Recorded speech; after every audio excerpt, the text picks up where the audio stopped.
Votre bulletin Info-Témis commence ici et maintenant. Cette semaine à Info-Témis, TV Témis présente sa 21e assemblée annuelle, suivi du dossier piscine au Témiscamingue, création d'une carte touristique pour La Tulipe et Gabouri, nos écoles au sommet du palmarès régional, les œuvres cachées d'Édith Lapérière et une percée à l'international pour Marionnette Pointue.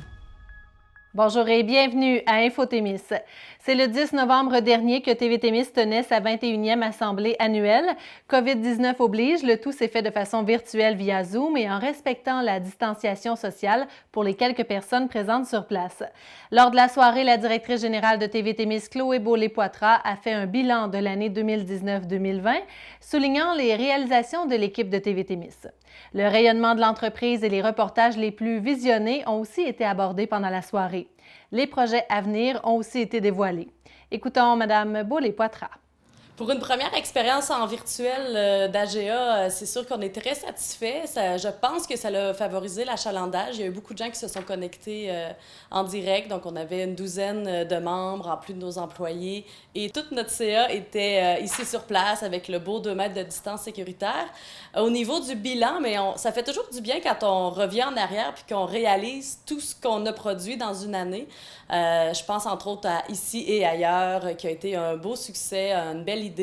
Les carnets de visite aussi dans les visites des musées. Puis, il faut dire qu'on a produit 187 reportages cette année au niveau de l'information qui ont été diffusés. Donc ça, pour nous, c'est quand même un beau record. Et sinon, projet d'avenir, là, c'est sûr que l'année est déjà entamée depuis presque 6 mois. D'habitude, notre AGA est en juin. Mais c'est sûr que la COVID a amené des beaux nouveaux concepts. Surtout, je pense à la messe, qui maintenant, je pense, est devenue essentielle pour nous de le diffuser. Ça devient un service de proximité que d'offrir la messe dans tous les foyers, de même que toute l'information qu'on transmet à la population. Depuis 2018, un comité formé d'utilisateurs de la piscine de Ville-Marie a été formé avec comme objectif premier de garder une infrastructure aquatique au centre du Témiscamingue. Ainsi, un organisme à but non lucratif a été officiellement créé en date du 16 octobre dernier. L'OBNL récemment accrédité dévoilera son nom lors de son assemblée de constitution le 26 novembre prochain à Laverlechère-Anglier. TV Témis est allé à la rencontre de France Lessard, présidente du CA provisoire de l'OBNL. Depuis toujours, pour moi, les saines habitudes de vie, c'est fondamental, autant pour notre santé physique que notre santé mentale.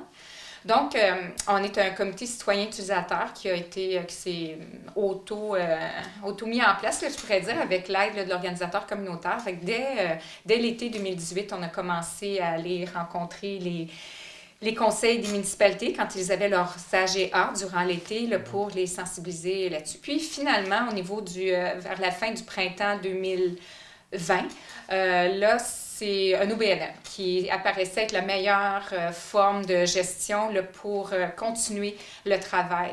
Et on doit travailler ensemble. Puis c'est ça qu'on veut.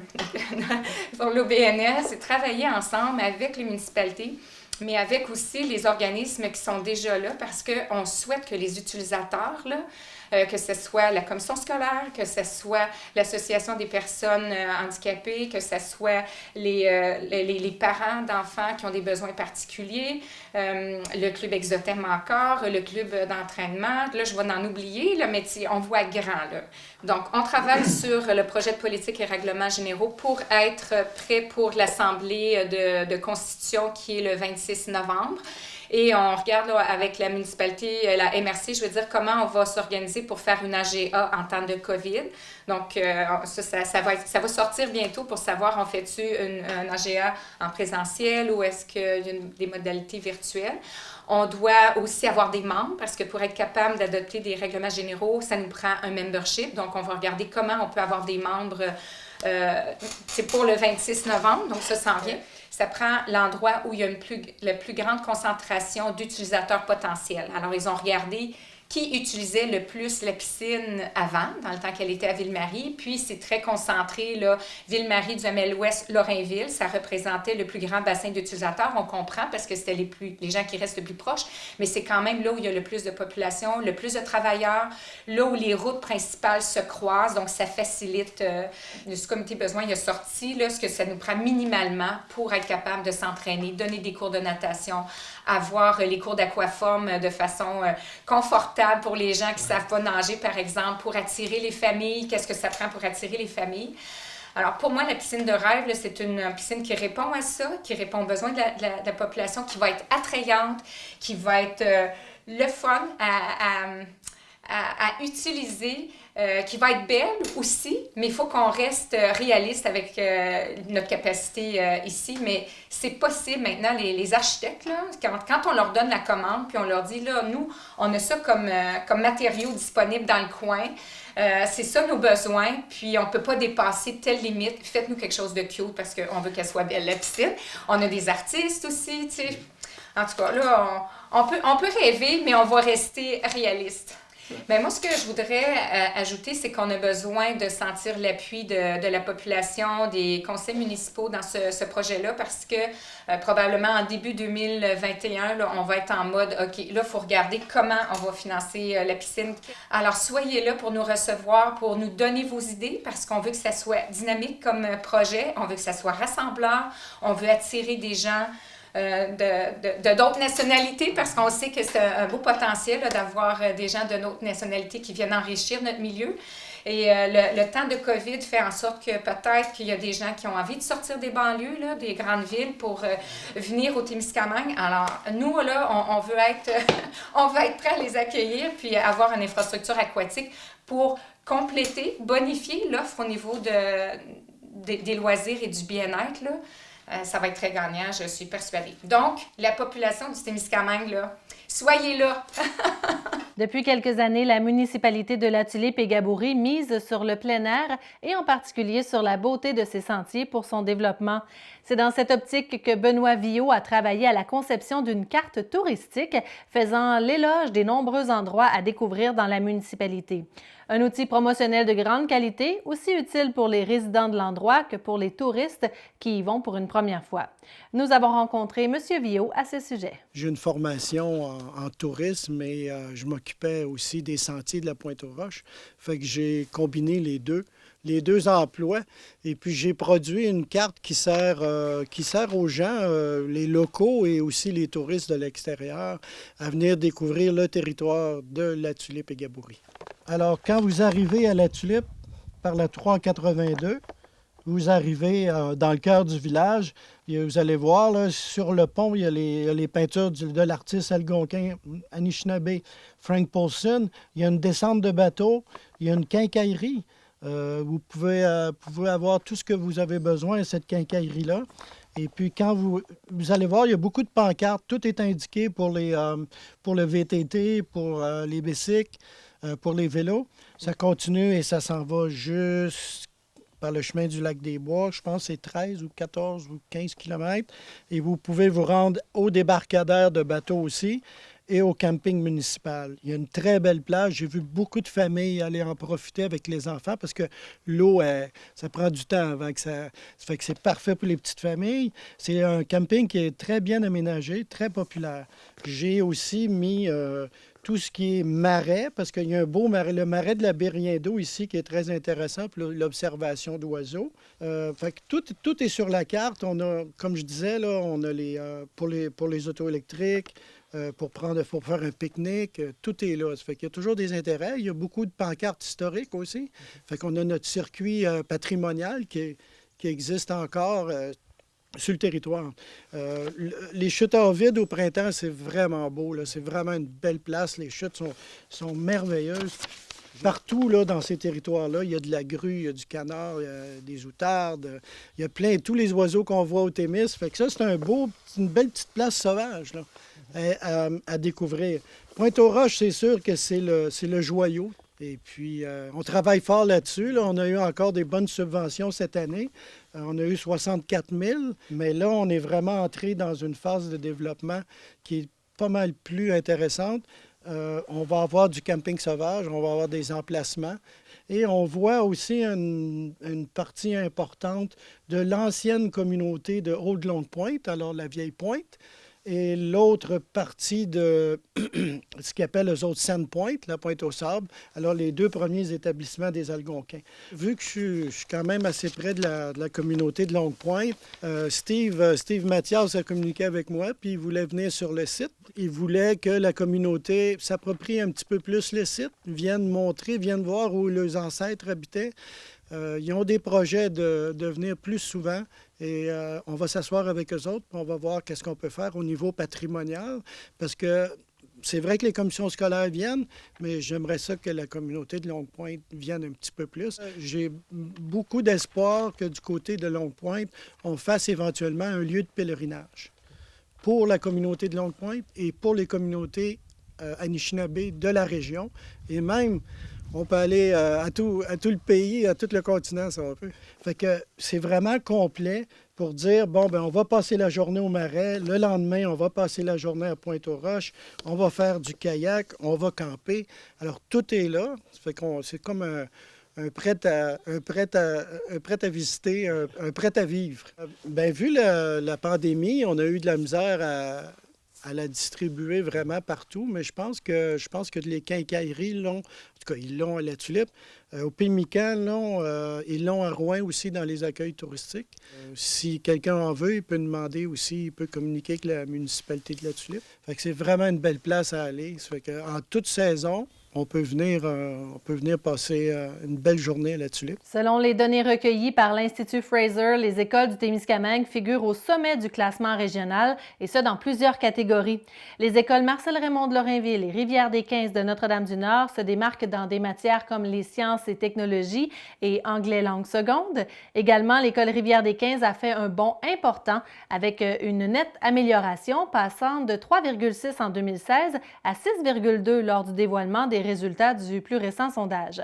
Nous avons rencontré le directeur général du Centre de services scolaires du Lac-Témiscamingue, Éric Larivière, pour savoir comment il accueille ces résultats. Bien, on est très heureux. Le Centre de services scolaires du Lac-Témiscamingue est très heureux des résultats de nos écoles. D'autant plus quand on regarde, parce qu'il faut faire attention avec ces palmarès-là. On a peu d'élèves quand on compare avec des grands centres. Et ça ne prend pas beaucoup d'élèves pour que ça puisse basculer d'un côté ou de l'autre. Mais c'est dans ce sens-là où je suis très fier, parce qu'il faut le regarder sur 4-5 ans. Et on voit qu'on a vraiment une tendance là, au niveau de nos écoles à être dans les plus performantes en Abitibi-Témiscamingue, même aussi parmi les écoles publiques au Québec. Là, nos écoles performent bien. Bien, c'est assez varié. C'est sûr qu'ils regardent les résultats dans différentes matières, en mathématiques, en anglais, en sciences, en français, langue maternelle.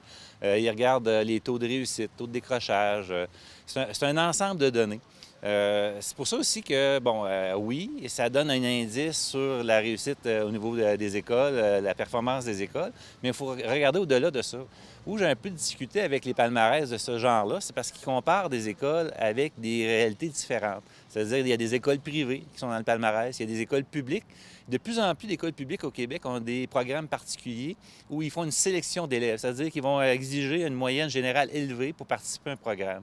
Moi, où je suis fier ici au Témiscamingue, c'est qu'on a malgré la petite taille de nos écoles, il y a beaucoup d'activités, beaucoup de programmes à vocation, là, comme ce soit au hockey, que ce soit au volleyball, plein air, au niveau des sciences, technologies. Mais on n'a pas de critères de sélection pour que les élèves puissent participer. On accepte l'ensemble de nos élèves. Donc, ça, c'est ça qui fait que j'en suis très fier.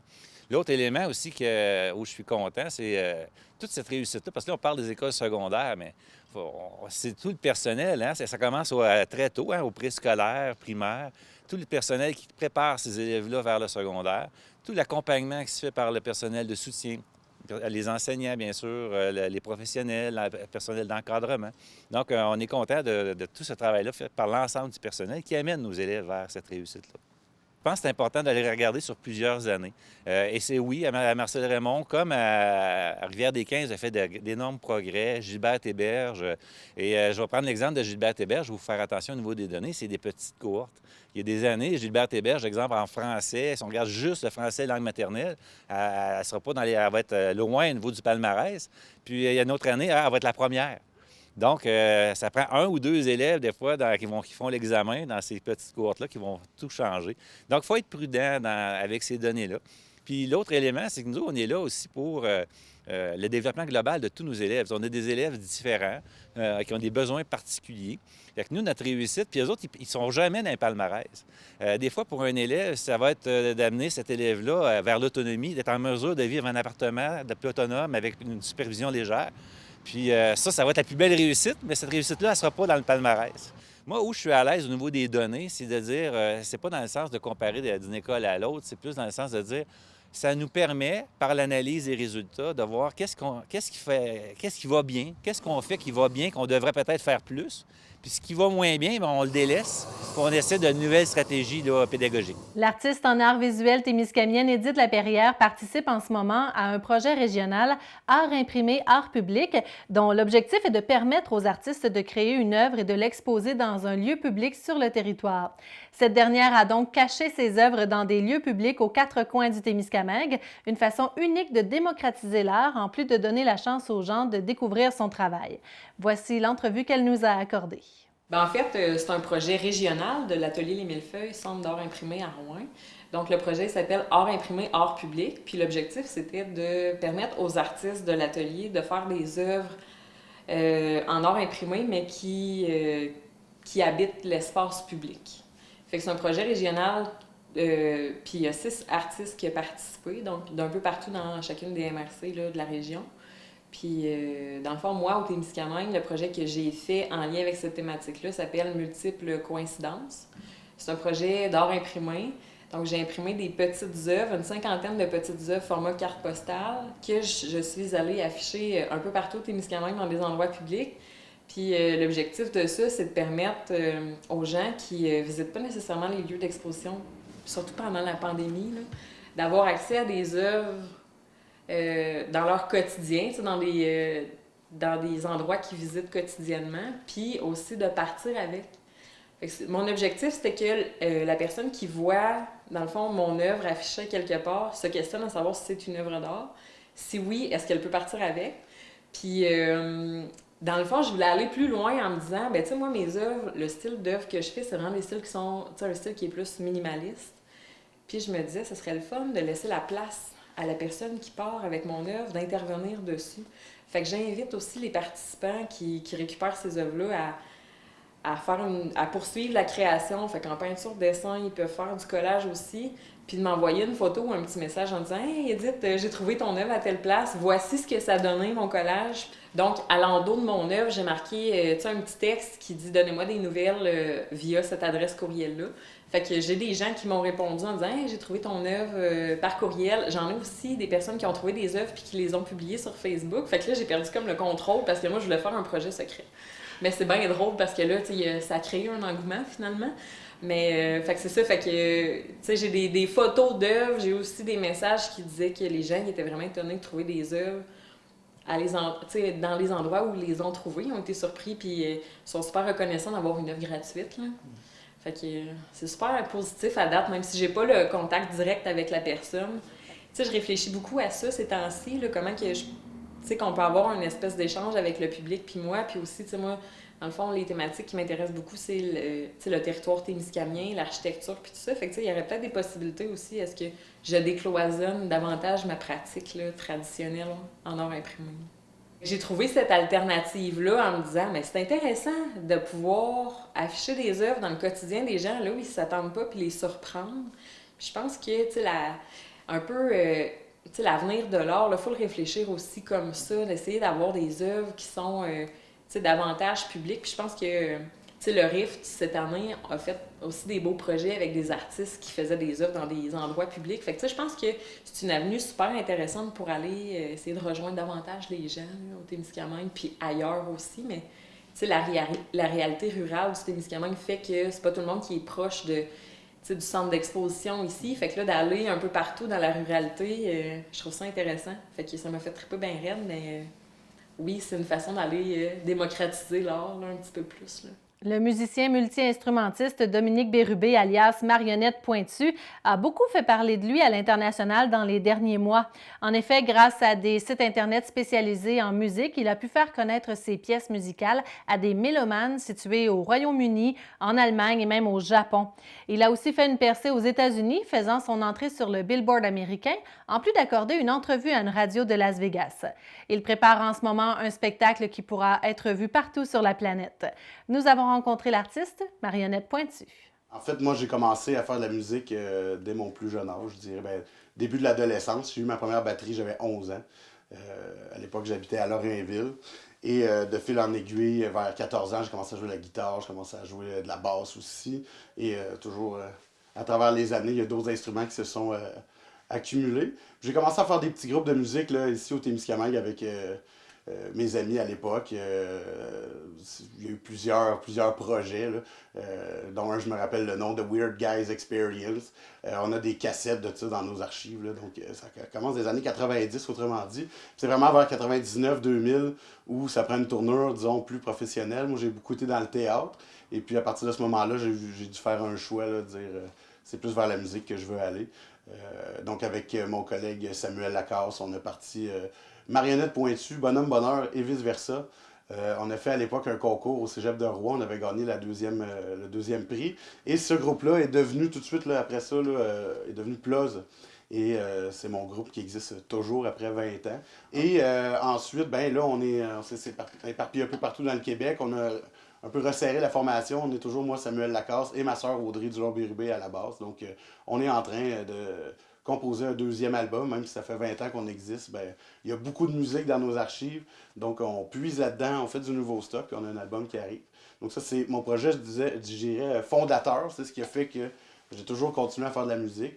Et Marionnette Pointue, à partir de 2005, je me suis mis à faire de la musique en solo, musique électronique. Parce que, bon, ma guitare manquait des cordes, je pouvais pas jouer de la batterie dans mon appartement, puis il fallait absolument que je fasse de la musique, donc j'ai téléchargé un petit programme gratuit, puis j'ai commencé comme ça à faire de la musique électronique. Ça en est suivi la composition là, entre 2004, 2005 et 2008 de 5 albums solo qui sont encore inédits à ce jour. Et ensuite, ben, j'en ai fait plusieurs autres. J'en ai fait 4 entre 2012 et 2017 qui ont tous sorti en mai 2017. Donc, il y a Urbanophone, Les Vestiges de l'Homme, La Marée et la Lune et Pinéal Party, qui est de la musique vraiment... donc, musique un peu lounge dans le cas des deux premiers, puis musique très ambiante dans le cas des deux autres. Donc, avec le temps, je me suis un peu spécialisé dans la musique expérimentale ambiante.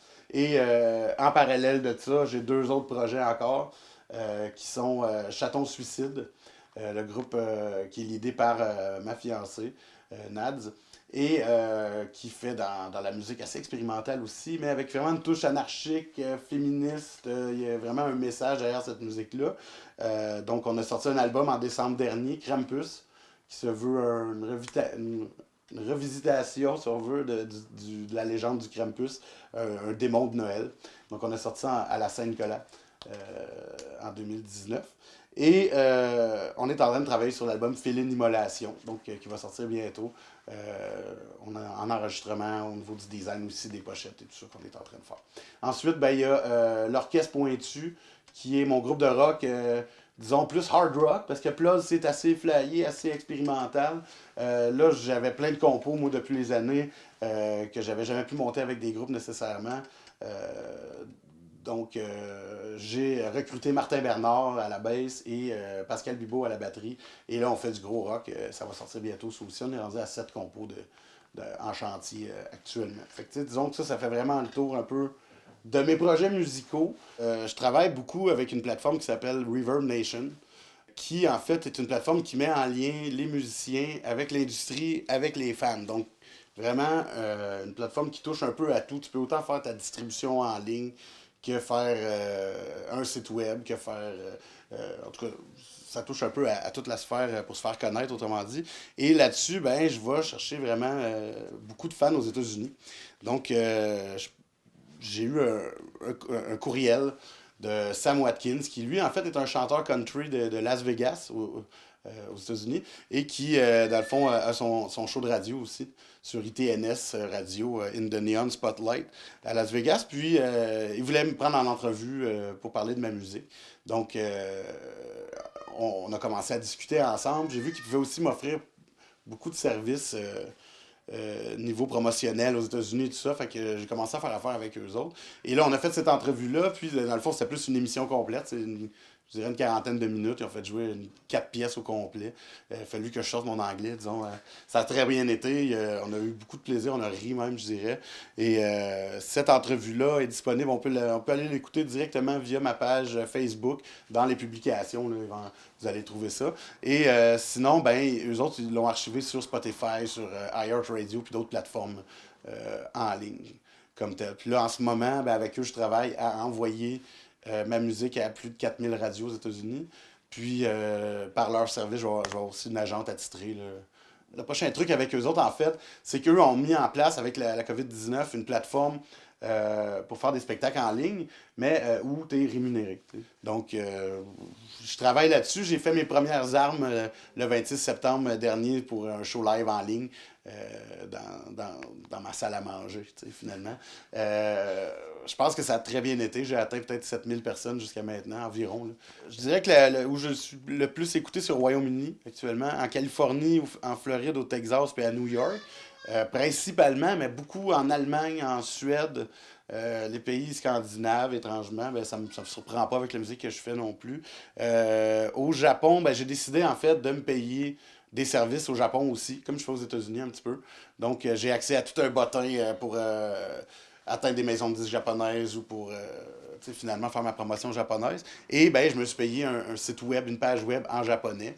Donc, à date, ça a atteint pas loin de 1300 personnes depuis quelques mois, disons, depuis la pandémie. Moi, je touchais beaucoup un marché plus local par du marketing direct.